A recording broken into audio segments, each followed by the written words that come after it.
What's going on? Welcome back to the No Clue Podcast, episode 216. We are back. I'm one of your hosts. I'm Mike. And I'm Tyler. We are back.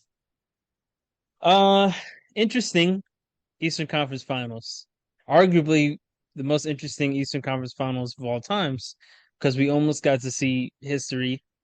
Uh we almost got to see history made, but we didn't. As we talked about last time, Boston and Miami. This is a very weird series. Um 3 in a row for both teams. Came down to game 7 and Miami looks pretty good. But first, obviously, we have to talk about Boston. Boston lost this series after a 3-game comeback to make it to force it to game 7. Um, Yes. what do you think about their game 7 performance? Um, it was shocking how unprepared they looked. Mm-hmm. Like they had a stat of them playing well in elimination games. Yeah, But again, they came out unprepared. They couldn't really match Miami's focus. yeah, They didn't really play to their strengths. yep. All the things that made Miami clearly the better team, Mm-hmm. Boston just reverted back to all of it. Yeah, yeah. I mentioned last podcast. I just it blows my mind the thought of Boston actually watching their film because I don't see how they play this team this many times. Miami played more zone this season than any team has since the 70s. Uh, I heard that this morning. Since I think 74 is the last time any team in the league has played that much zone. So chances are you were going to see zone. And Boston made no adjustments to the zone at all. Um, and that destroyed them. That was one part. And then all season long, I've been saying it. I guess no one else really has been saying it, but the contested threes. They're the only team in the league with 2 players on the same team in the top 10 in contested threes. And there are some teams that have 2 players now, but players got traded in the middle of the season. But Tatum and Brown are the only 2 teammates that have been teammates all season that were both in the top 10 in contested 3-point attempts. And they're actually both in the top 5. And then last year they set the record for turnovers in a playoff run. And then what what ultimately is leads to their demise? Jaylen Brown has 8 turnovers in this game. As Turnovers, many as turnovers as always. he had field goals, and he had 5 fouls. I- Just Listen, disgusting. firstly, I gotta say you were right because we had discussed Boston obviously as much as pretty much any team. Probably as And all teams combined. yeah, Yeah. what's frustrating is like I still fully believe that Boston is capable of winning the championship. Yeah, Like I if am too. anything, both of these playoff runs are clear indicates that they're good enough. Yeah, yeah, And yet the two-star players regressed from a year ago. they did. And even more from Like 2 years ago, in my clear opinion. cut regressed. Yeah, yeah. I don't even like you talk about the questionable the contested threes. Like Yeah. it's worse than that to me. That's the least of their problems. It's a big Like problem. But yeah, how do you take uh-huh. how do you take contested threes all the time, yet you abandon the mid-range? Completely abandon it. Like, what sense does that make? It doesn't make any sense. I mean, you set the record a year ago for turnovers, and you turn the ball over at practically more. Yeah. Yeah. Dude, You know, and again, where uh-huh. I have to defend myself is I still feel like the source of the problem is Tatum. Mm-hmm. I Like, yeah. go ahead. Go ahead. The contested threes thing, it wouldn't be a problem if they weren't both top five. Like they can take contested threes, don't get me wrong. Think about it. Steph isn't even on the list. Steph's the best shooter He's in the the league. greatest shooter of all time. It isn't even in the top 10 in contested threes. Tatum and Brown are in the top five. So I mean, Clay was on the list, but it just I don't mind them taking contested threes, but being two of the top five in the league is a big problem. And at this point, it's a culture thing for me. I get it. Tatum is a big issue. How Tatum plays shapes their culture in a way. But at this point, now, I mean, you saw in this game, Tatum was out hobbled for most of the game, and the culture still was bad. And I heard reports today that Brogdon was hurt. I didn't see Brogdon get hurt. Did you see him get hurt? No. Like the game he missed, I was shocked. Yeah, yeah. And then he played the next two, but they just didn't play him. So that was interesting. But the turnover culture, the bad shot culture is the team at this point to me. And yeah, Tatum may make it worse, and he may do all the bad habits the most. But this team, man, I mean, did you see Horford's first shot in this game? The three? Oh God. Oh God. He like is the quickest trigger I've ever seen him shoot with in my life in all my years of watching Horford, and I loved Horford in college. I've never seen him shoot a shot that quick, ever. And it was in someone's face, like he was Steph. I'm like, what was that? To start the game? That's what we're doing? That's your warm-up shot? It's, Oh man. so that and I then, honestly I hate that this series even went seven.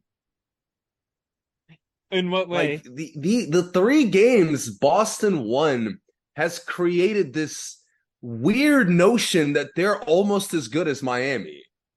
Like if this series proved anything, it's Miami's on another level. Yeah, I agree. I agree. Miami was missing the two, like the second and third. I mean, I know Oladipo's hurt, and you could argue if he's washed, but overall, he's still a top five Right. scorer on this team.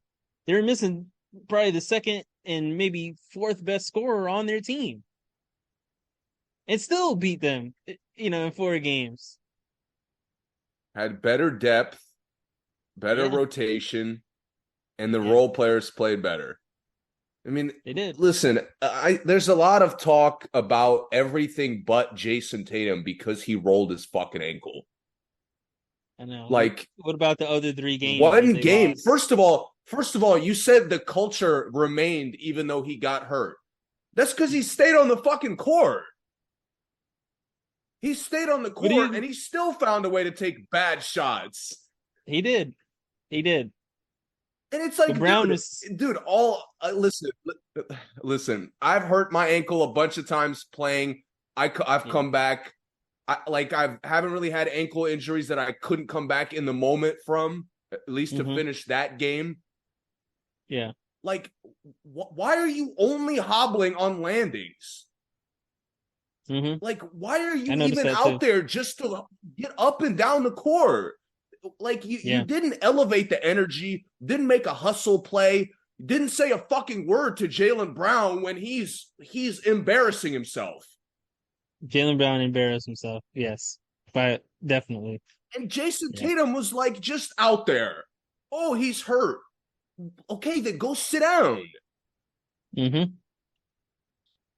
Yeah. Like he played flawless, bro. He played flawless, limp-free defense on everybody on Miami, except for when he checked Jimmy Butler, who he just let go by. Yeah, he did. Like, Yeah. what am I supposed to take away from that? I don't know. I mean, my thing is I don't judge anyone. I don't say anyone's hurt if they're playing. I mean, if you're hurt, don't play because if you play, I'm gonna judge you playing. I'm not gonna judge as if you were hurt because I don't know how hurt he was. Right? I've twisted my ankle and finished the game. It's not that serious. I mean, it happens. So I'm not I'll tell saying you he what. was. I'll tell If you this what. was broken, what? Good. If you've rolled your ankle before, you miss a layup, you don't blame it on the fact that your fucking ankle hurts. Exactly. Yeah. Exactly. Exactly. Yeah. I'm not disputing that he was in pain, but if you're not Hmm. limping in your defensive stance, if you're not limping when you shoot the fucking ball, like can I get something more than you just being out there as a decoy? Yeah. That's basically what he was, and That they was just insane to me.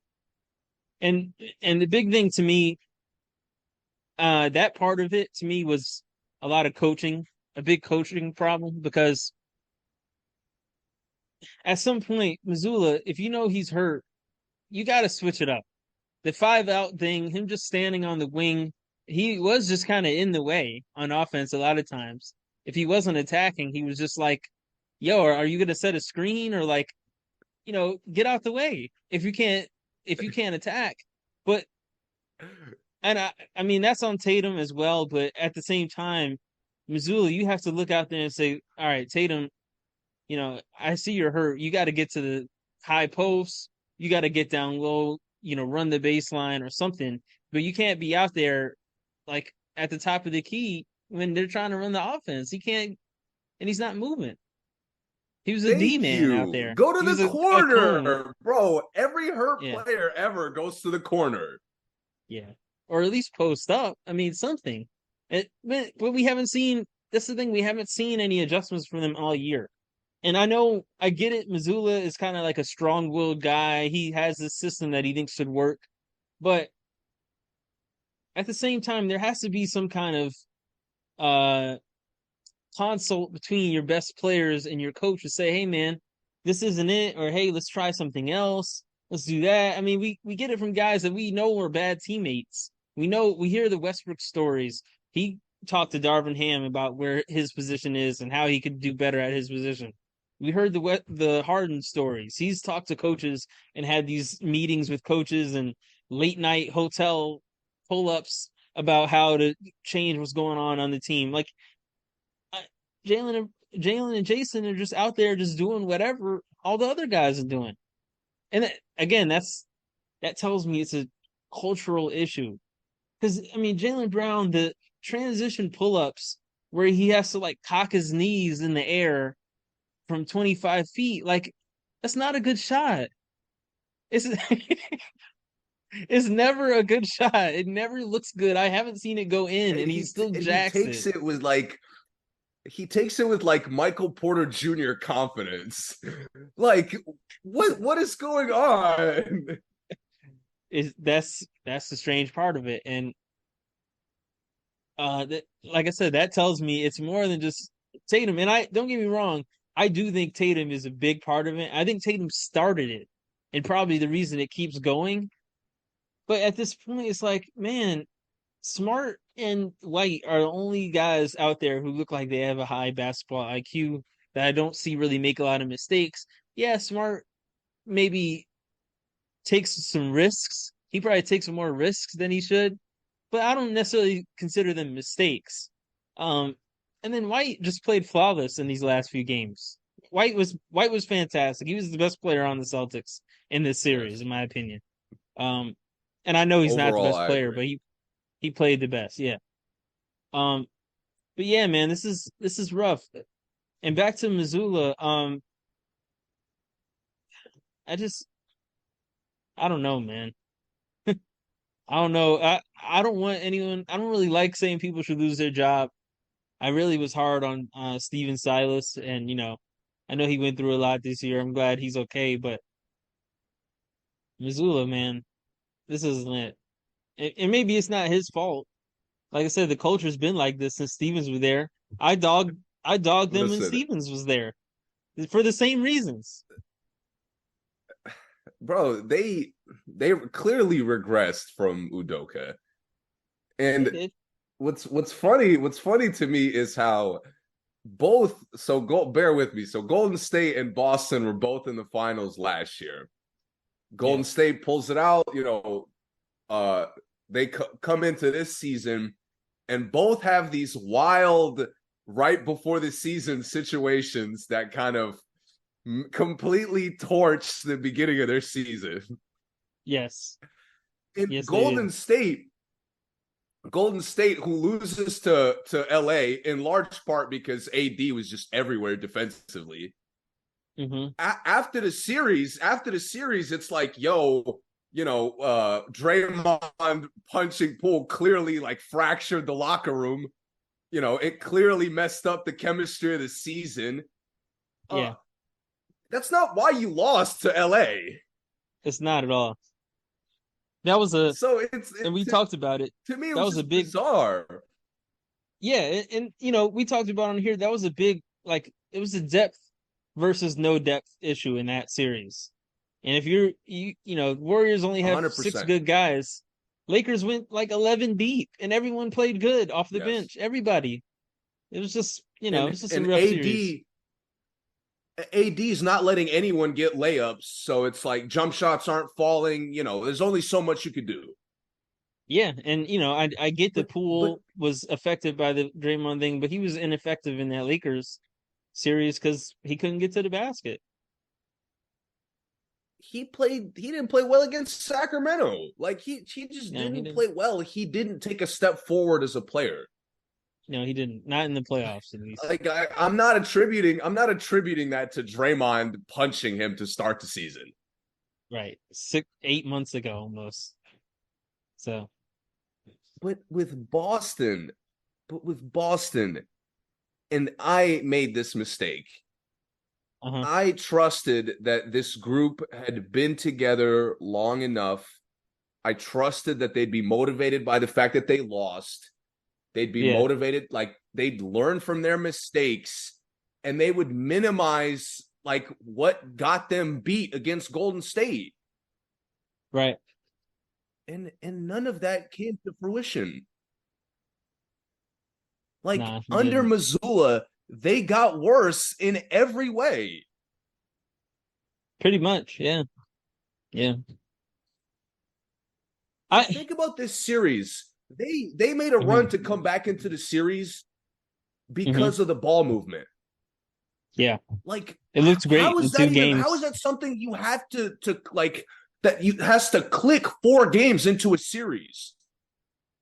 Yeah, 4 and 5. It looked fantastic. I don't know why it had to click. I don't know why it took that long. It should take one loss to figure that out. Again, they cannot possibly watch film. I just don't believe it. I don't at Not all. no, there's no way. There's no way. But 'Cause- last year, like there uh-huh. was some kind of switch defensively that they had. Mhm. And that switch defensively would routinely get Brown and Tatum easy opportunities. Yeah. Dude, like I'm watching the second half of this series, and again, Boston went 3-1, Mhm. and Boston's defense sucks. Mhm. The Caleb Martin heated up in game 2, and he never cooled off. Never. Like he's a And they acted role like player. he How does that even like mhm. They acted like he was like a one game fluke. it's I know for 6 games. Yep. Yeah. Like in game 7, it's not even the commentators are like, well, like Caleb Martin, if you didn't know, like look at the numbers, he's been averaging this. Yeah. Oh, Yep. man, Boston, I thought would make an adjustment. Robert Williams was rendered useless. Al Mhm. Horford couldn't check a soul out there. I mean, Mhm. Duncan Robinson is coming into the game and you're letting him get open threes? Not only was he getting open threes, he was getting face cuts in front of Horford, in front of like I've never seen Duncan Robinson Layups. get so many layups. and he was cutting like right in front of people. Like he was just, oh look, there's Duncan Robinson, and he catches it and lays it up right on people. And that's never been his game, but he made it look good in the series. Boston made him look good at least. Dude, everybody looked good for Miami. That's where I was shocked as this series went 4, 5, 6, 7, and it shouldn't have. Yeah. Like Boston is allowing this is kind of I overlooked this with Philly because Hmm. Boston allowed most of Philly's guys to play well. Yeah, or at least get good shots. Because in the last two games we talked about, Tobias, Melton, PJ Tucker, who else they have out there? And Maxi. Maxey were all getting good looks. They just weren't making them. Tobias started the Yes. game out hitting his Yes. first three. Sixers were up, and then like he went really, really cold. I mean, ice cold. And then they just fell out of the game because they just stopped making. He had wide open shots. Wide open shots. Honestly, man, honestly, what really told me that Boston is like not on Miami's level Hmm. is game 6, how Boston was technically winning most of the game. And Jimmy and Bam were missing like warm-up shots. Yeah, Jimmy missed a lot of easy ones in that game till the end. Bam was missing everything in the paint, which like to me again, Boston, you're not creating turnovers. No, That you're not. was You're like just getting the lucky. best aspect of your team last year. Yeah. Yep. Bam was missing a lot of those little short jumpers that he likes. Um, and Yes. I thought there was a moment where he should have just relaxed because he was missing a lot. But then Jimmy, started taking over at the end. They just couldn't pull it out by a Yes. miracle. I mean, and the thing is, after that game, I don't know how people really picked. I mean, I do know how, but after that game, it was hard to pick Boston in Game 7 because like they kind of Yes. just lost this game. I mean, 100%. yeah, they got lucky at the buzzer, Yes. but how are we coming into this game with confidence when we blew the end of this game? And Miami kind of came in with the same momentum they had in that fourth quarter. And the thing is, Miami really didn't play like fantastic in game 7. They just played like good or just okay. Boston just played really bad. They shot really bad and the turnovers were really bad, but Miami just kind of played steady. I don't think that this game 7 was that great of a Miami showing to me. No. I completely agree, but to me it's again it's much more about Boston's failures and Boston's like inability to learn from their own mistakes. It absolutely Uh is. why Yeah. why they paid Missoula in the middle of the season, I'll never Just understand. just because like a good start. But like, we've That seen this. Oh, go ahead. that's like hiring an employee and giving them like full like salary and benefits and then Hmm. looking at their resume and their resume Yeah, is blank. right. Like It, or it what do you half a season? or it's like, your company's stock is going up already and you hire a CEO and your stock goes up 2 more%. And you pay them as if they're the reason the stock went up 15%. Like, no, we were already Exactly. going up. Yeah, the stock was already good. Like, you just hopped on the train while it was moving. And that's kind of how Missoula was in the Celtics situation. And the thing is, we've seen this. We've seen it with the Raptors. We saw Nick Nurse take over a good Raptors team, Eastern Conference Finals appearances here and there. Raptors team take them to the finals after he gets Kawhi and LeBron leaves. We saw Steve Kerr, a really solid Warriors team, probably would have went to the finals if Bogut didn't get hurt. We saw him go straight to the finals, and straight to a championship his first year. So this Celtics team was really good, went to the finals, primed for Missoula to just take it just a little bit further. Like maybe they go to the finals again, they win the championship with Missoula. We're giving Missoula all the credit, but this was a Udoka project, a Brad Stevens project that they took on while it was moving, right? You got two 26-year-olds that are all NBA, where can you really go wrong, right? But they went wrong. So, I'm still on team split it up. No, yeah, you know what I will say about Mazzulla real quick? Uh-huh. Like, I don't even want to honestly debate what decisions he could have made. Like, he was going up against Spoelstra. He was going to lose that battle. The Hmm. coaching mismatch was clear, from the first quarter of the series. My Yeah, when it problem comes, is, dude, oh, go ahead. Yeah. I just think you cut last year at Boston again wasn't flawless. It wasn't a dominant playoff run. They struggled, lost games. But every Hmm. time they cut to Udoka on the sideline, he looked like he had Boston exactly where they want to be. Yeah, he did. He definitely did. You cut to Missoula this year, and every bad call, he's losing his mind. I know. I mean, And he's arguing he a lot of he threw calls the late. clipboard game one. He argues a lot of calls late. Like he's like, "Oh, they just did that. Why didn't we get that 4 plays ago?" Like if you're gonna argue it when it happens. But like it just it seems I don't want to say it like I don't mean this in to be disrespectful, but it seemed very amateur. Some of the how he behaved on the sideline seems Yes. yeah, it seemed a little bit I was going to say immature, which is basically the same thing. yeah, we're saying the same thing, yeah. Inexperienced. Yeah. Because he came from the back row of that Celtics staff, by the way. He wasn't first chair, So I I mean they mean, lost the Damon Utah guy Stoudemire. was supposed to take over. Right. They lost Hardy, they lost Damon Stoudemire too, who I think was gonna be next in line. So Yeah. but he was already fielding offers all last summer and then got the I believe Georgia Tech job. So yeah, man, I mean it was either him or Evan Turner, I guess.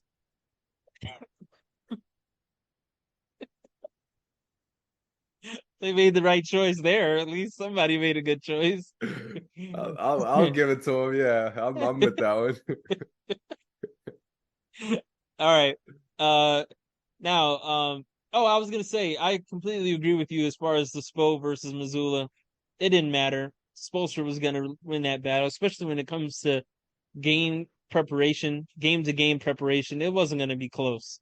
I was hoping Missoula made some Oh, but in-game adjustments to help them.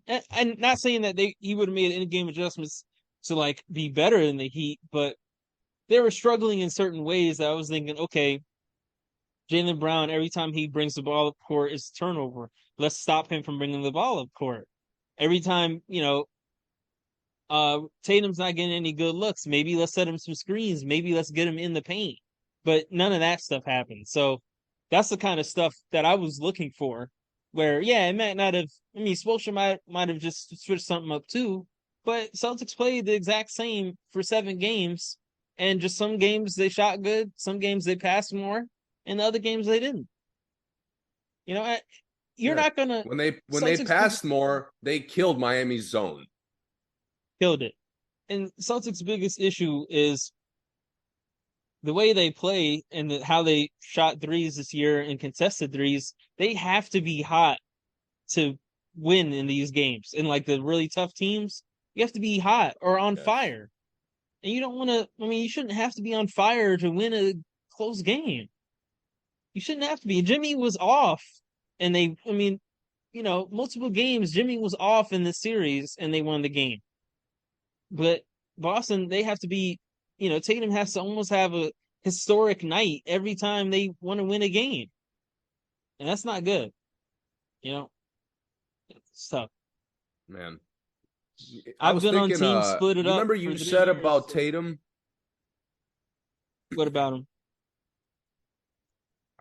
You remember you said, I don't remember, this wasn't that long ago, but at one point you said how the Brooklyn series against KD was kind of his Yeah. peak, like the best you've seen him. Yeah, I texted you that His off air, playoff but run, yeah. his playoff run is over. Did Uh-huh. he look like that once? No, not at all. Not to me, not once. I think Not once. Not a single game. I think there was one Philly game where he looked really, really good. I don't remember the game, which game it was, but he had a really good game in Philly. That was like, I oh don't yeah, remember him playing Tatum's. defense. Yeah, that's the other thing. He didn't play any defense. No, I that net mean, series that they Game lost. seven was great, hmm but That he's net just series that hot. they lost, Like, he was fantastic. He was amazing. yeah. Yeah, yeah, he was nothing like that. And I mean, and Brown has had some really good series. I think Brown was good all last year, even though he was a turnover machine. All last playoffs, I really liked how Brown played overall. But you know, it's not enough if you're going to turn the ball over that much, and you're going to be a hacking machine. I think he averaged 4 fouls a game in the series. I just don't know. I don't know what you can And do with not that. good fouls. Not good fouls at all. Offensive fouls a lot of times. It's tough, man. It's really really tough. I still think you know I know Brogdon was the answer, six man. I know Derek White brings the ball up court, but they're still missing that guy that can control the game. So you don't have to have Tatum and Brown try to control the game because they can't do it. Like they've shown multiple times they cannot control the game. If the game's in their hands, the game's going to be out of control. And I mean, I love Marcus Smart, but he's not that guy either. He's become like a 3-and-D point guard, which, that's his own situation, but they're still missing someone who actually has like a really high basketball IQ that can control the game and create shots for others. And I think Brogdon does a pretty good job, like not turning the ball over. He only takes good shots, but I don't really see anyone else take good shots because he's out there. It's rough, man. That's why I feel like it's the culture. I wouldn't be surprised. I mean, I would be surprised because I know I have like a lot less patience than others. But I wouldn't be surprised, like, blow the whole team up, trade everybody. Because at this point, like, I don't really know. It's so hard to pinpoint what would make it better. I don't really know what would make him better at this point. Because you bring another new coach in for 1 year, do they go back to the finals? Do they win the championship? Maybe not. It's like, so I've seen better teams blow it up. That's the only issue. I've seen much better teams, much more well coached teams, more consistent talent to say, all right, we can't get where we want to get. Let's just start over. They're young enough. They have a lot of young pieces, but this offseason is going to be interesting, like we mentioned. So I don't know. Before we move on, though, let me ask you: Would you pay I still Jaylen believe Brown? in them. Would you pay Jaylen Brown Yes. the 295? Yes. Oh, Yes. you're a maniac. You're a maniac. I look, I still believe in this duo. Maybe at this point I'm the Boston apologist. I feel like Now, and I you're not the can't only one. I'm not defending Brown's game 7. He embarrassed himself. He's He looked like he was playing one-handed at one point. Every time the ball went to his left, he Miami lost took it it. away. He had Duncan Robinson Jesus, stripped like him. Uh, Highsmith clean, super clean strip. Oh no, that was Tatum Highsmith stripped, I think. And then Jimmy Butler clean strip, clean, the no playground reach contact. around of all things. Yeah, no, he didn't even touch him. Just easy strip. It's just it was rough. And they're lucky Oladipo went out there because last year Oladipo Oh God. terrorized Brown for like a remember like the solid 6 minutes Oladipo was strapping Brown. It was like it was Yes. so bad. So they're lucky. They got lucky. They didn't have Oladipo out there to be the defensive stopper. They didn't even need him. He got 8 turnovers without Oladipo out there. So yeah, it's Look, man, bad, man. I I just think think I people think go ahead. Go ahead. I just think Boston. like they've shown me that they're good enough. Brown and Tatum have to learn to play without the basketball. Like Yeah. at their worst, they continue to devolve into just drive and kick. Like what is that? They're the only team that even though they have two guys who are like top 10, 15 players, both of them, Hmm. they play this random like drive and kick. Like you go, I go, like he goes. Everybody who could dribble the basketball and is athletic, you could go. Yeah. Where is the structure? There's no You structure. notice Miami will go to something. Miami, every time the game got close, and this happened in every round Miami played it, Hmm. they'd come down and they'd run the same basic thing to get like a similar situation. Yeah. And it's just so a guy could drive, just so a guy could like have space, could attack. Yeah. Again, Boston comes down in critical moments and just does random shit. I didn't even see them run any plays. I know like the plays aren't really an NBA thing to some people, but I saw Miami run plays, like legit plays. I didn't see any plays from Boston. Yes. Yeah. And What not was sets, disturbing to me is plays. Boston had moments. Boston had moments where they'd come out of a timeout and they'd run something to get a good shot or a good layup. Hmm. And then it's like, okay, we got our rhythm back. Like, let's go back to drive and kick. Yeah. Yep. That's never gonna work.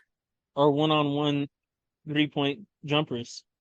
Is this yeah, it doesn't work. And let's talk about Miami now. The patience. I mentioned this last podcast. Their patience is amazing. And maybe it looks more amazing because they're playing against a team that acts like they only have a 10-second shot clock most of the time. But Miami, I mean, they use all of the shot clock, and not because they can't get a shot off.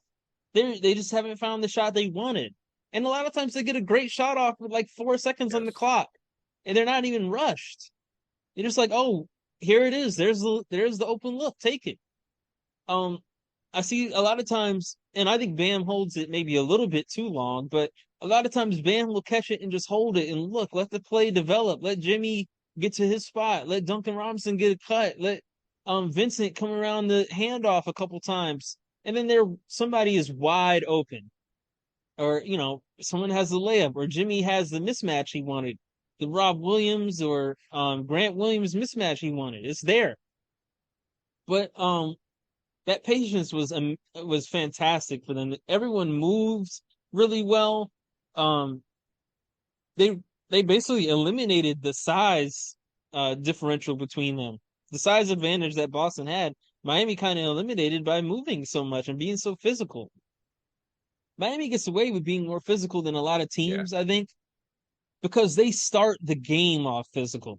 Like it's not like, oh, they turn up in one quarter and they start being really physical and then they get called for a lot of fouls. They get away with stuff.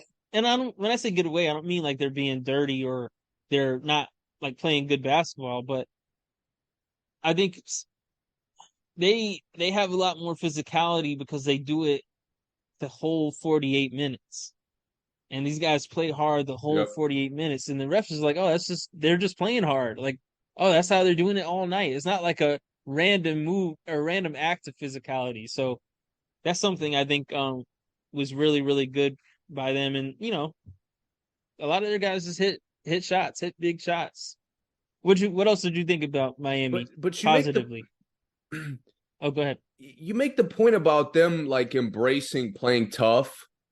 Mm-hmm. I'll make a comparison. I think Jokic and Gordon do this for Denver, who they're about to play.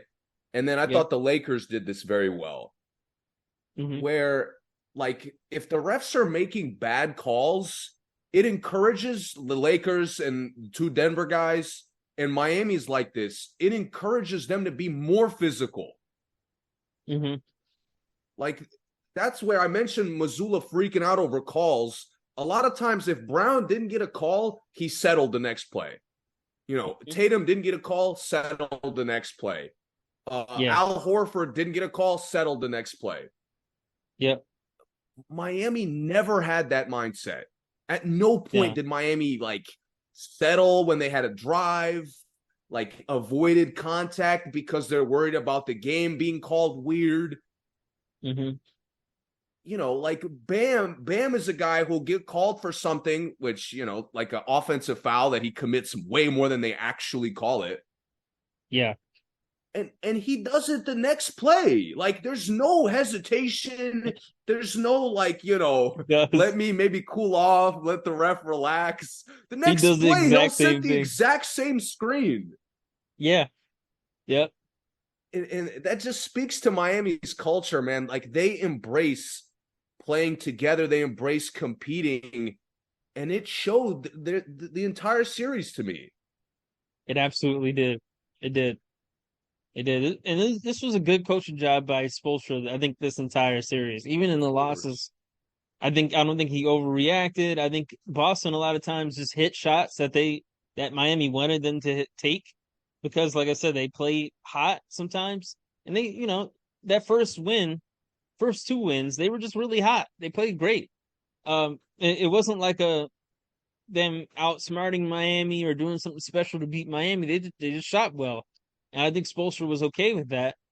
Um, I just think he did a great job coaching in this series.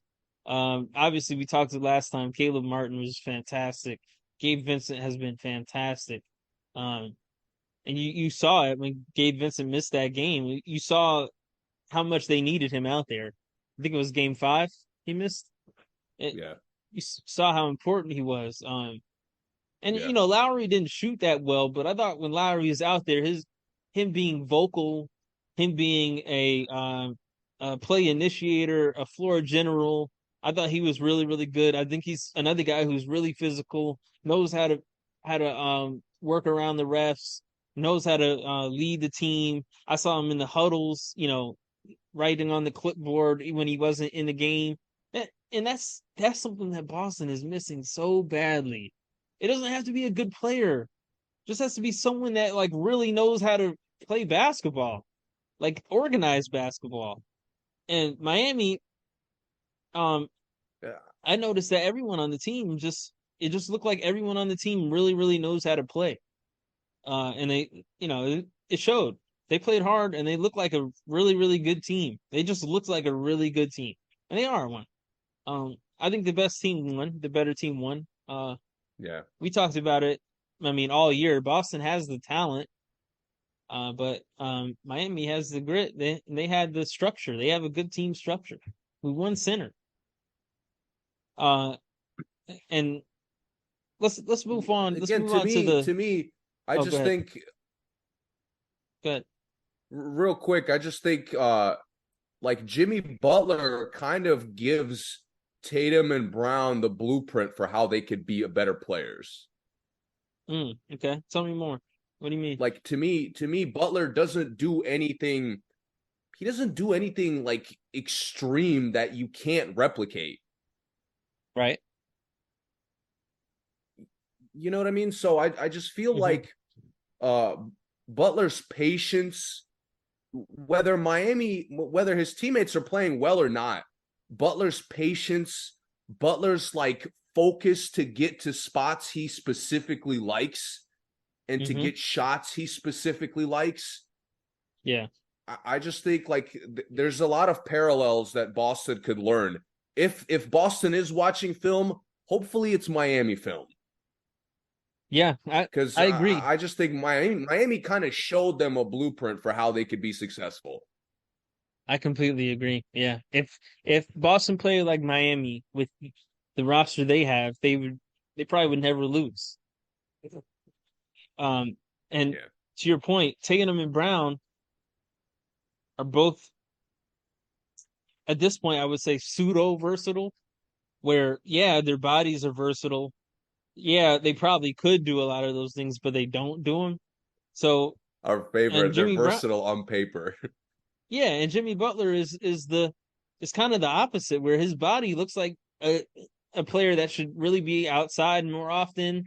He's really athletic, so you think he would catch some alley oops and dunks a lot, and he really doesn't. He doesn't take a lot of threes.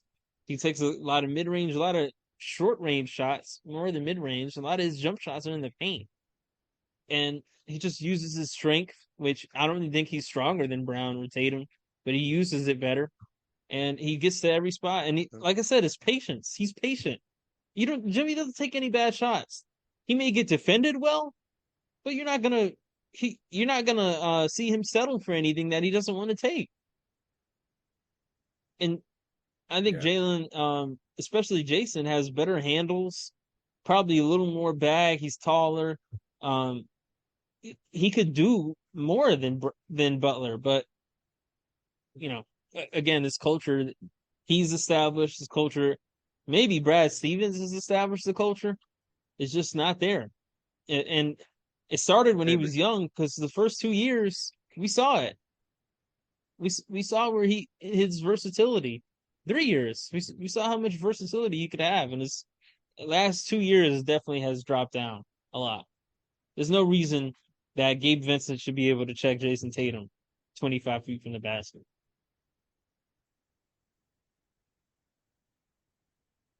So I completely agree.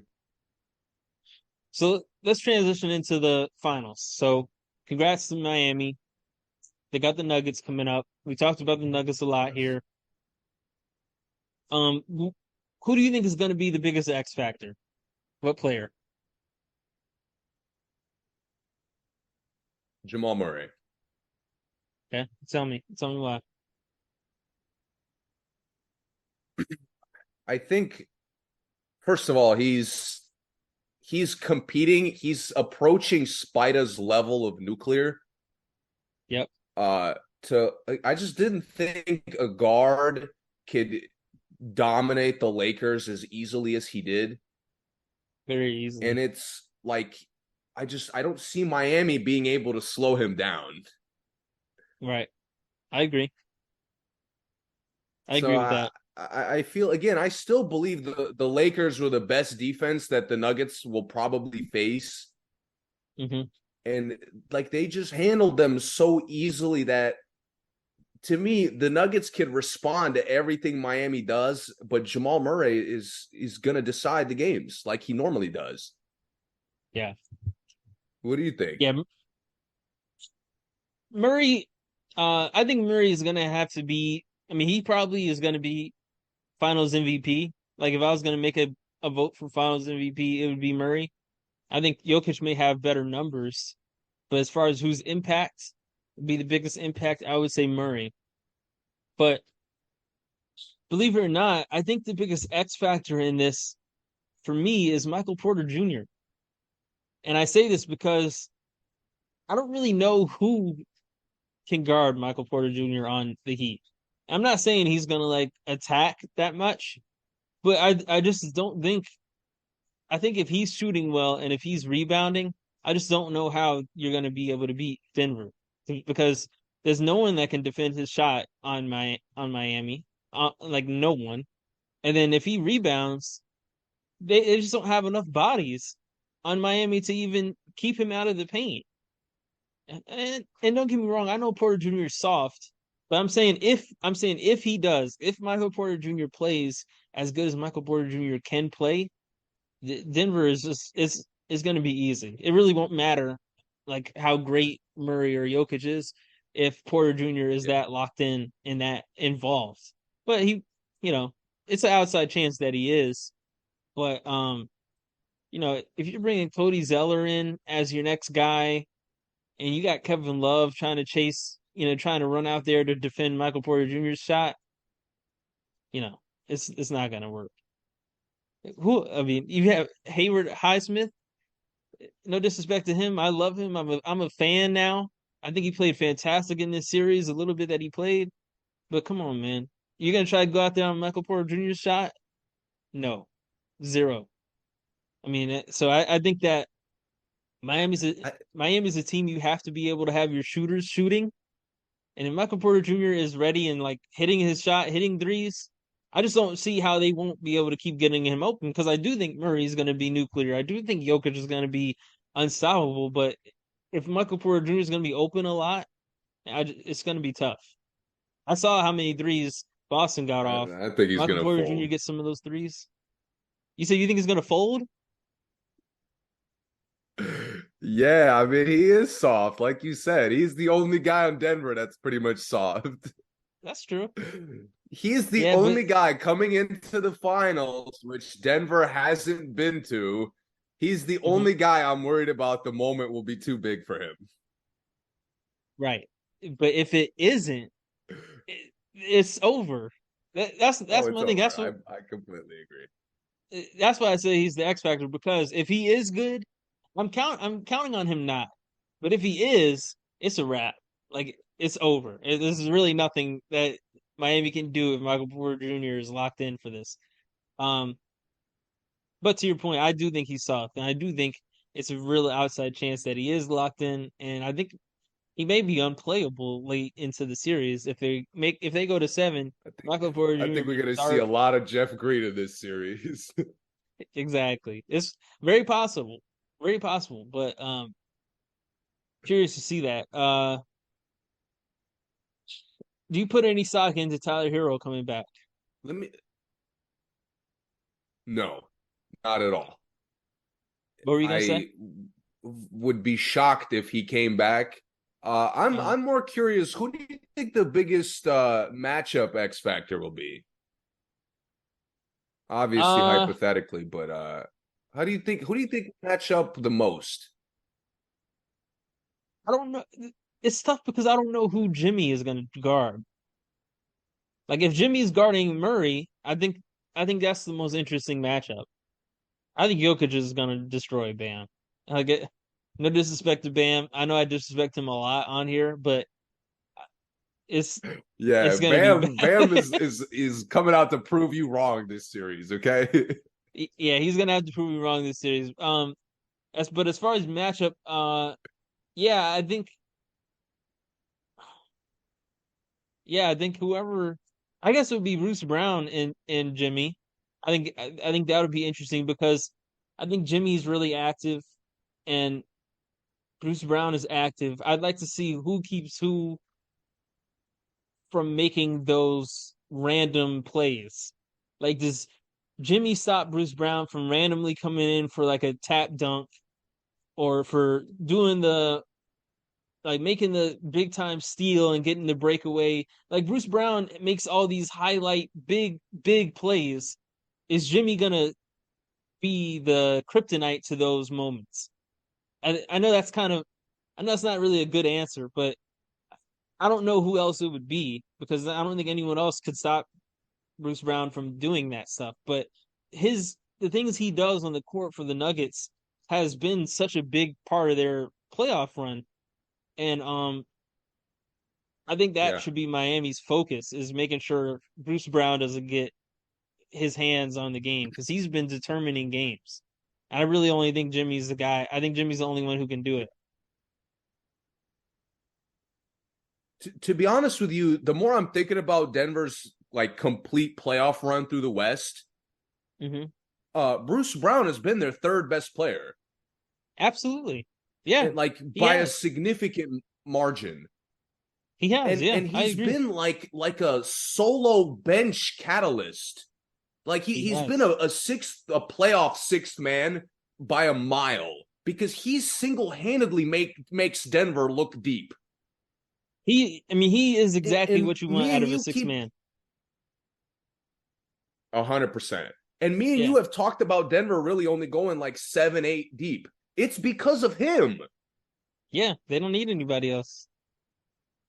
It's because first of all, anybody gets in foul trouble, Bruce Brown could come in for them and fit Yep. perfectly. Yep.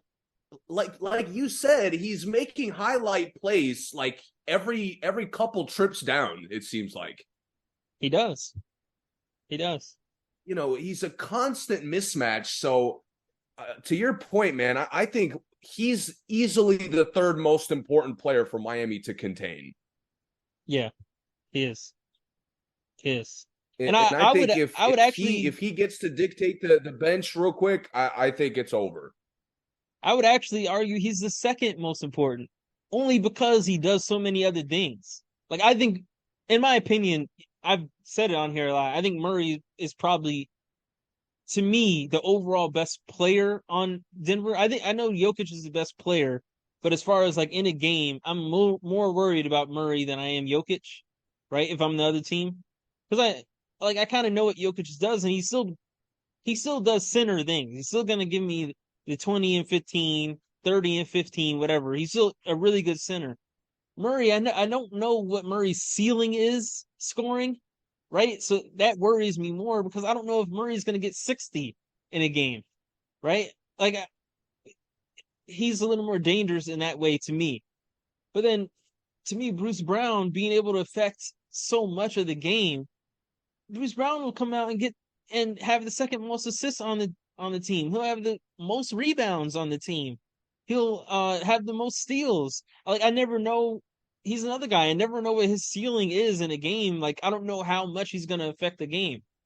Um, he may mess around and be Finals MVP. He could have the same impact that Iguodala had when Iguodala won his Finals MVP. I Absolutely. wouldn't be surprised. That's exactly who I was thinking of. Yeah. So, and that's why I said I think I don't know who else could stop him other than Jimmy because Jimmy is the same guy. He makes those box outs.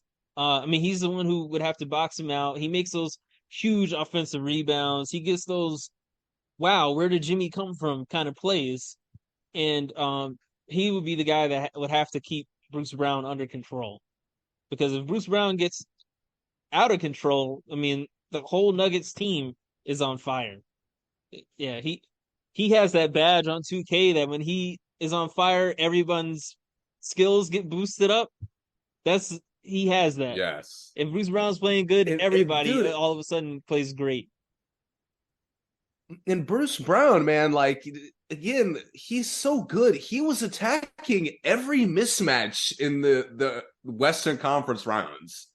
He was. Deloading attacked him relentlessly. D Book attacked him relentlessly. I don't even Minnesota, whoever was guarding him, he attacked relentlessly. Yep.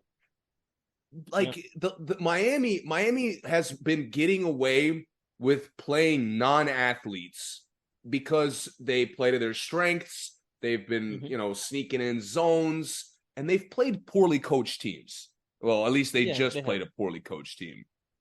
Yeah, I'd make a absolutely. case, Milwaukee fired their coach, so you could kind of make that case also. But Yeah. to me, like they have to. I don't even know how I want to put it necessarily, but they can't allow Bruce Brown to dictate who's guarding who Yeah. Yeah, you're right. because he's been able to do that every round. I didn't really expect him to be that good, but he's done it every round. He's eliminated weak links from other teams' rotations. Something where I Yes. thought somebody would expose Miami that way. Yeah. And he's really the only guy to me. So I think Miami's got to be real careful with who they throw out there, for a few minutes here and there. Yeah. You're right. You're absolutely right. That is going to be really interesting. Um, all right, let's go ahead and let's call it. What do you got? Who you got? Mm, Putting me on the spot. I really You this didn't think about series it? obviously could go either way. Yeah, I saw that Miami's like a heavy underdog. That's just nonsense. I'm done doubting Miami, by the way. Yeah, hypothetically, everything in my basketball brain tells me Denver in 6 or 5 or Yeah. 6, Yeah. but I'm gonna stay reasonable and I'm gonna pick Miami in 7. Miami in 7. I'm gonna go Miami in Nuggets. 7. I'm gonna go You Nuggets in heard it here 6. I'm gonna first. be your brain, your basketball brain. I'm going Okay. Nuggets in Okay. 6. But I pick 6. I know I pick 6 a lot, and I feel like I'm being real. Uh, non-committal by picking 6 in like every series, but it's only because a lot of times I wouldn't be surprised if it goes the other way, right? I don't think it's a complete toss-up because I do think the Nuggets are better, but I wouldn't be surprised if it did go to 7. So that's why I picked 6. In this case, I do think the Nuggets will win in 6, but would I be shocked if Miami won in 7? Not at all. Would I be shocked just if Miami pushed it to 7? Not at all. I wouldn't be surprised if Miami came out and blew the Nuggets out in the first game. Nuggets have had a long time off, which can be good and Yes. can be bad for a lot of reasons. I think this team has a lot of guys who are injury prone, have been out for a long time. So I get worried when you come out from a long break into a real high intensity game. You got guys who are prone to injury, um, who could get stiff after a while. Uh, you have all those situations, but yeah, I'm gonna go Nuggets. I'm gonna go Nuggets in 6, man. I think Nuggets. I don't know. I don't know how Miami slows them down, but we'll go after 2 games. So You know maybe. how yeah, we'll be back shortly, but Mhm. you know how I really believe in Miami at this point Why? because How? when after game 7 they Mhm. played that Jimmy Butler clip of them losing last year and him sitting there saying, next year we're going to be back in this exact same situation and we'll get it done. And it's almost Yeah, like they like blew a series on purpose to put themselves in the same situation and yeah, got it done flawlessly. And like yeah, all the pressure was on Miami not to blow it. yeah. It was. So at this point, like the stars are aligned. Jimmy has just been insane the whole playoff run. Yeah. I'm sticking with him. He also I was watching the what is it, the French Open now, the Roland Garros, and Coco Gauff, who I guess is cool with Jimmy Butler, said that Jimmy told her last year, when we get back to the finals, do you want tickets?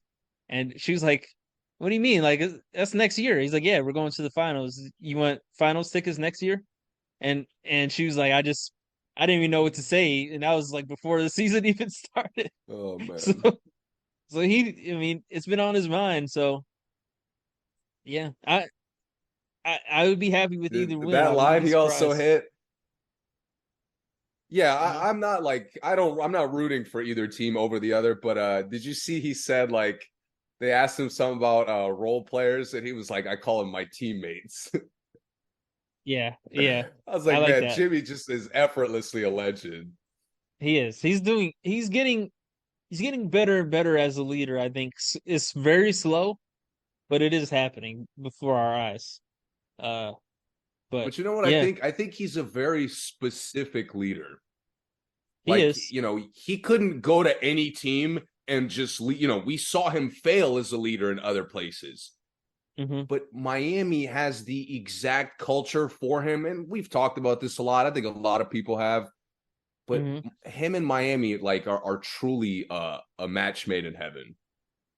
They are. They play really hard, and he has a lot of guys that are hungry for their careers because I mean, a lot of undrafted guys who this is their only chance, and they're bloodthirsty. Like this is their livelihood that they worked really hard to get to, and they're not letting it go, right?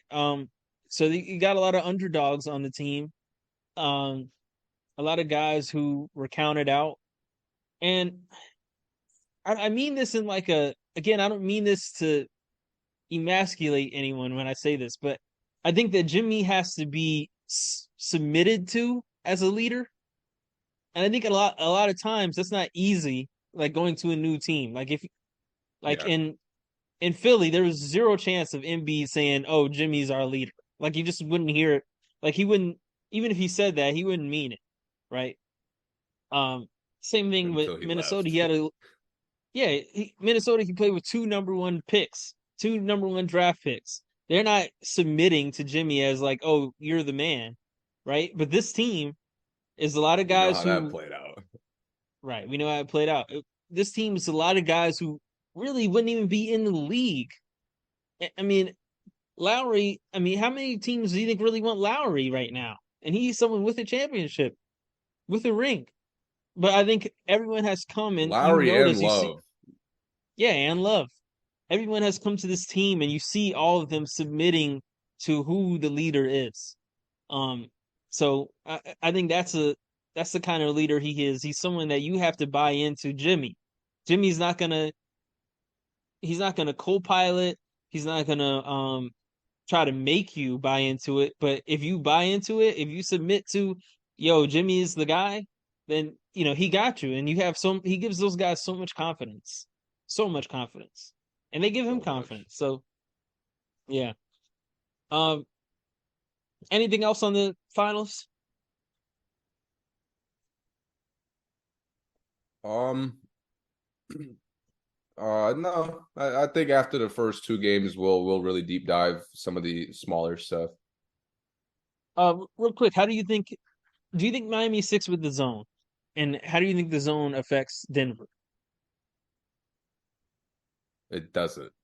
I Denver agree. is nothing like Boston. Uh, Denver understands what their players actually do, what their players. They've both Miami and Denver are like a Hmm. blueprint for the rest of the conference. That Yeah, like you have to play to your players' strengths. You can't just have yeah, like a system of what doing whatever because it's not sustainable. right. You have to execute things and run a system that like varies shots and generates shots that your players like want to get. Yeah, And Denver did that better than anybody in the West. Miami did it better than anybody in the East by a mile. yep. I completely agree. So to me, there's no way. There is no way. I'm questioning Malone's coaching if Denver like struggles against the zone anything close to how Boston did. Yeah, and another thing is Denver moves. Everyone moves.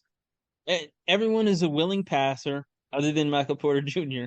But everybody else is a really willing passer. They see open guys and they never stop moving. So I just don't. I'd be surprised if the zone is as effective against them at all because the zone works best when guys don't move. Like Boston. Boston just played 5 out. No one moved.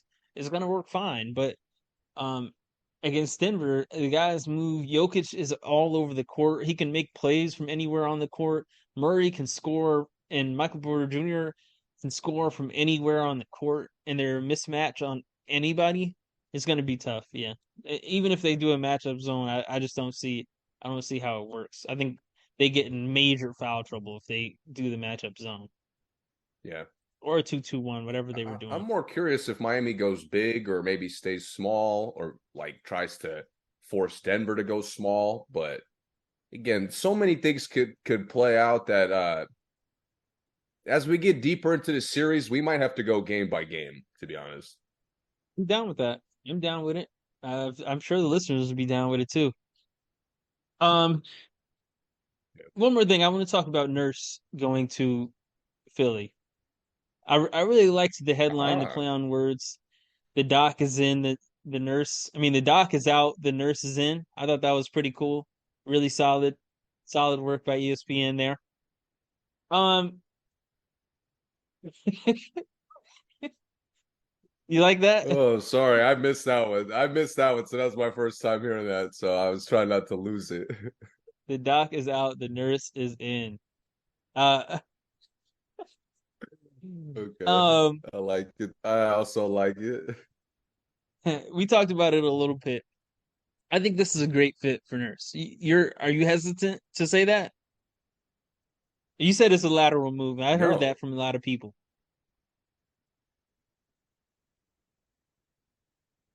um, no. This, yeah, it's a lateral move overall because it's more so because I question Harden and Embiid's character. Gotcha. I feel you. Feel you on that for sure. Yeah. Um. So I think Nurse could get through to those guys, Hmm. but Harden to me seems like a lost cause at this point. Yeah, I don't disagree with that. I think the thing I like about Nurse is he's really creative. He's flexible. One thing that a lot of the older, more seasoned coaches have, they have a system in their mind that they're bringing to the table all the time. Doc had a system in his mind. Doc had never had like a center that like had needed the ball as much as Embiid. So he kind of, this the system in his mind, which was, the Lob City pick and roll, the Garnett high pick and pop, uh, like, and they did The the high Dwight pick and pop. Orlando. Yeah, the they did the pick and pop a lot with Embiid, but that's really not it. And I think he had a hard time adjusting at times, where it's like, "Yo, you guys just listen to me, and it should work fine." But that really wasn't what this team needed. And we're talking about two completely unique talents where I don't think anyone has ever really been like Harden, uh, that big of a scorer yet trying to be a point guard, but really isn't a point guard, but happens to be a really solid passer. The way he draws fouls, the way he attacks, not worrying about the angles most of the time. Like he doesn't need the elbow angle to get to the backboard. He'll attack right down the middle and get to the backboard, draw fouls. The spaces that Embiid can score at his size. It's two very unique talents that someone like a Doc Rivers, someone like a D'Antoni, some of these older guys who have been doing the same thing for a long time, I think would have a hard time with. But Nurse is someone who's really creative, flexible, and listens to the players. And you always see the players doing what they do best under Nurse, like what they absolutely do best or what they want to do. Um, I met Nurse many years ago at a basketball camp one time before he started coaching in the NBA. But and he was always very, whatever you feel comfortable with, I'll just figure it out after that. You tell me what you need to do, and let me figure out the rest for everyone else. Let me figure out how to get that into our offense. And you see that with the Raptors, who don't have nearly as much talent as Philly, but you see guys who are flourishing that again maybe wouldn't even be in the NBA if they weren't on the Raptors and they weren't being able to do what they do best. You see guys taking a big leap forward in their careers under Nurse, even in a short period of time. Yeah. Uh, like OG Anunoby went from You like, know what's funny about the Raptors? uh-huh, what? The Raptors, like, they have a bunch of wings who are worse at dribbling the ball than Brown and Tatum, yet they still turn the ball over much less. Exactly. Exactly. Because they don't do too much. Uh, They don't. Like no, OG Anunoby, it's that easy. he should not be a desirable wing in the league. Like he only is because the step forward he's taken. But like some of the names he's brought up with as far as like desirable wings, I'm like, are you kidding me? Like really? But I get it because he's playing fantastic for the Raptors right now. But skill wise, he's not like up there with some of the names I see him mentioned with. I'm not gonna like talk about it right now, but I think he's a good piece. But on this Raptors team, he's playing like way beyond his beyond what I guess one might think his capabilities are. And I think that's Nurse's specialty. And I think Yeah. with guys like Tobias, Maxey, um, uh, McDaniels, I think we'll see a lot of that. Even Paul Reed, I think Paul Reed may all of a sudden become like a top tier backup big under Nurse. Like that's the kind of magic that Nurse usually works, you know? Uh, so I'm Yeah. curious to see it. And as long as Embiid and Harden buy in, I mean, I know Nurse is going to buy into them. And as long as they buy in, they'll be all right. But I just wanted to send that out I to think we're gonna get 76ers even fans. better Embiid, to be honest. Me too. Me too. Me too. I'm excited to see it. I'm excited to see it. Um, Yeah, I'm not sure why I said it was a lateral move, to be honest, because everything I'm thinking about, they really can only get better. yeah, Yeah. You know, I, everything that Doc struggled with, Nurse can improve upon. the thing is, I agree with you. If Harden and Embiid don't like aren't gonna buy into it or be positive about it, then it's pointless. I agree. I mean, Right. it's pointless as far as how good the team does. I still think a lot of other players may be better under Nurse, but as far as the team success, still only really matters how well Harden and Embiid play, if Harden even stays. But it still really only matters how well Embiid plays at the end of the day. So, yeah, if he's not going to be there, not going to be all in, then it is a lateral move. But um, if we're talking about them as a complete franchise and everyone stepping up and everyone being all into them trying to be contenders, I think Nurse is a really good guy for the job. I just think he's so creative. He'll come up with something and it'll be something maybe we've never even seen done. That's the kind of he's like a visionary in that way to me. Yeah. I don't not saying he's going to be like the greatest coach of all times, but I I'm just very think excited. he'll surprise us with how this team plays. I, Um, this has the makings to me again, the character questions are there, but this has the makings of a team that could take that final step. Because I they're agree. close. And I'm hoping they run it back. They're close. I'm hoping they run it back. I do think they need a little more experienced talent. If they came in with this same team, I think they'll be better regular season wise. I just think they'll win games easier. I do think they'll be better. But when it comes to contending, I don't know if the talent is there yet with the Bostons and Miamis and the Milwaukees. But I agree with you. I do think they could take a big leap. Because I mean, we haven't really seen them as contenders. They've had good records, but as a contender, they're not there because they just don't play like it. They don't beat the big teams. They're losing to the Nuggets in a must-win situation. They're losing to the Eastern Conference teams on prime time nights, getting blown out. Like it happens, and that's something that definitely would have to change before we look at them as that contender, right? So, um, Yeah. what else we got in the league? Anything else in the news? No, I saw Monty Williams was a top candidate for Detroit. I don't like it. I don't know who would be good for Detroit. I don't even know. I don't know what Detroit should do, man. They should hire like the youngest coach they could Some find. have some direction. I'd like them to hire a coach that this is their first time coaching like, head coaching. A nice assistant. I like the dude from Milwaukee that was looking at, that was getting some opportunities. Uh oh, Adrian Griffin. Speaking of Milwaukee, that's right. Yeah.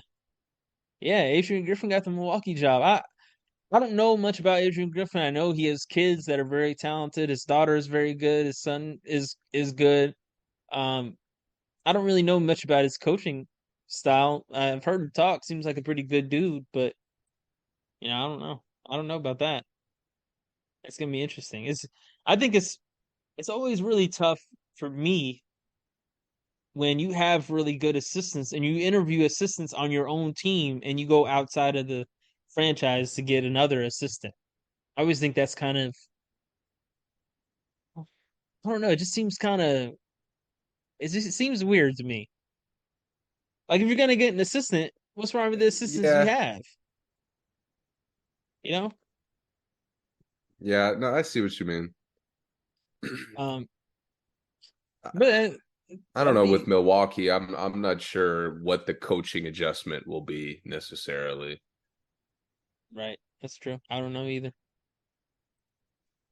I don't know. That I think that's really strange to go with an inexperienced head coach. No disrespect to Griffin, he's been coaching for a long time, been around the league for a long time. He was a solid player when he played back in the day. But I don't know. I have no idea what he brings to this team. I'd like to hear a little bit about his coaching strategy, but it might be something we just have to see. And they're a tough team because they don't have like a whole Yeah. lot of ways they can play. They really don't. I think that's one reason why they get beat by some really good teams. Like, what more can you do with Giannis than what you already do?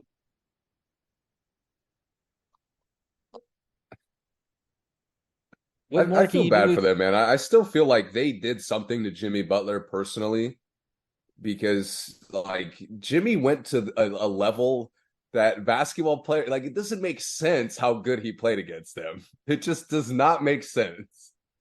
They needed him, man. He turned up. Yeah, But pointing at Drew Holiday like every other play, how I'm specifically cooking this guy yeah. again, it just is something weird about that matchup to me. If Grant Williams didn't get benched the first 3 games, he would have got a piece of that too. Well, the first 2 games, he would have got all of that every game. Butler didn't take nobody else seriously like he took Drew Holiday. Drew Holiday's supposed to be like a really good defender. I've never been a big Holiday defender guy, but Supposed to be. I say that because I've always been kind of skeptical about that. But um, Jimmy, he just wasn't having it. I think he's someone who reads everything that people say. Everyone people compare him to. If you have someone else as a solid I agree. defender, he's gonna come out there and lock them up. I like that's Yeah. one thing I Oh like yeah. about him. Okay, watch this. Exactly. That's what I love about him. Yeah. Well, hopefully Adrian Griffin and Jimmy have a relationship, so he takes it easy on him from now on. I don't know. I don't know, man. Uh, I wish I had more to say about that for you Uh, Bucks fans. I have some. I know some. I personally know some Bucks fans who listen to us. I have no idea what's gonna happen there. I don't. I think it's a strange hire. I'm sure you guys do too, but I think it's strange. I like Adrian Griffin as a dude, but I don't know. I don't know. Sorry, I have nothing to add about that one. Uh, I don't like Monty Williams in Detroit. Like I said, I would like a. I'd rather you hire Jay Wright. Like I don't know what Jay Wright's doing right now, but I'd rather you hire someone like that. he's not Because coaching Detroit, I can tell you that. it's basically a college team anyway. Like other than Okay, and it'll Bogdanovich, be coached everyone. by somebody not named Jay Wright. Okay. No, but I'm not saying Jay Wright specifically. I'm saying I'd rather you hire someone from college than Monty Williams. Like, look, think about it. Everyone on that team except Bogdanovich, if they all stayed in school, they'd still be in school. Everybody. I guess except for Corey Joseph. I don't know if Corey Joseph's still playing, but He's still there. There's no way he's still on the roster. I don't know. I don't know. Have you seen a Detroit game this year? Because I haven't. I'm gonna say a healthy no on that one. I might have caught a Yeah, glimpse of a Wizards game, but I think I tuned out, like even though I had the time to watch it. I haven't seen one. So again, I have nothing to add about who should be there. I think it should be someone that can grow with the young talent they have because I think they're going to keep most of those guys. So I think having someone younger, inexperienced that could kind of they could have a culture together as a team. I think that would be pretty cool. But I don't know what their aspirations are at this point. Just to see how many picks they could No get at direction. this.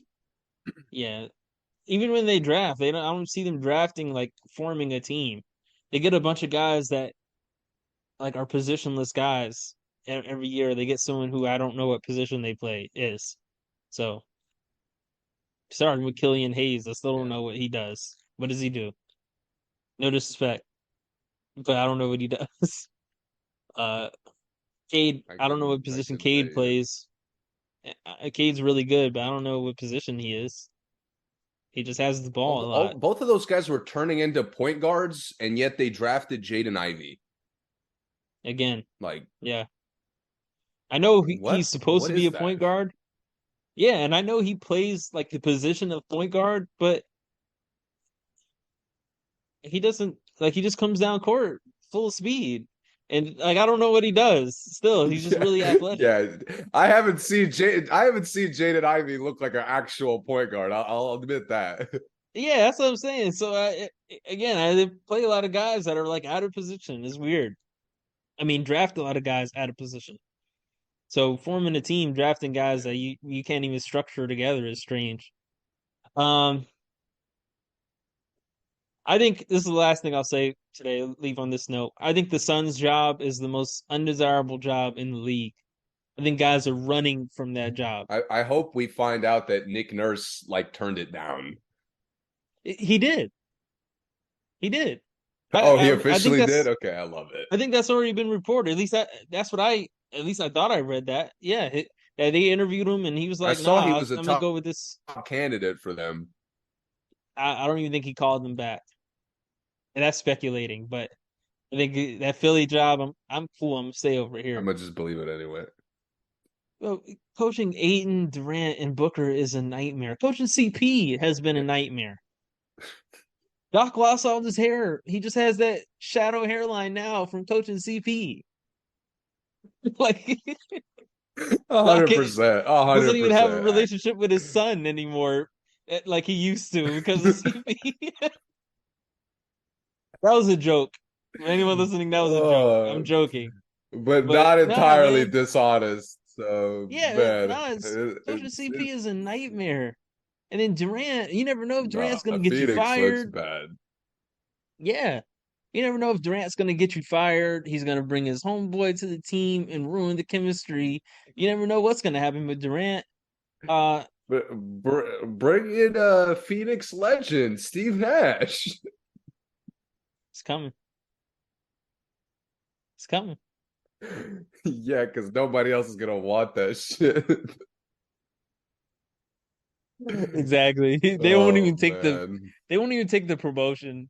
No, I'm cool. Like I like my Good job as luck, ball Phoenix. boy.